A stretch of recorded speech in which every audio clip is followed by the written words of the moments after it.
তুমি যেও না কোনো মাজারে, তুমি ঠেকিও না কোনো মাজারে মাথা, তুমি বাঁধিও না কোনো তাবিজ। কোরআনের নামে অজু ছাড়া কোরআনকে তুমি এখানে ঝুলাইও না। তুমি মহিলাদের মাসিক অবস্থায় কোরআনকে ঝুলাইও না।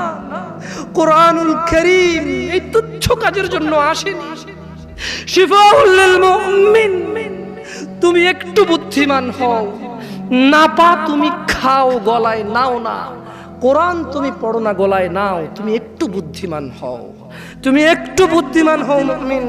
তোমার এখানে যদি সূরা ইয়াসিন থাকে, তোমার এখানে যদি সূরা ইয়াসিন থাকে, তুমি বোঝো তুমি টয়লেটে যাচ্ছ সূরা ইয়াসিন নিয়ে। আল্লাহকে ভয় করো। আমি কি অনেক খারাপ কথা বলে ফেলছি? প্লিজ ক্ষমা করে দিন, আমি ছোট মানুষ, আমি ছোট মানুষ, আপনাকে বিরুদ্ধে বলতে আসিনি। আল্লাহর কসম আপনি রাগ করিয়েন না।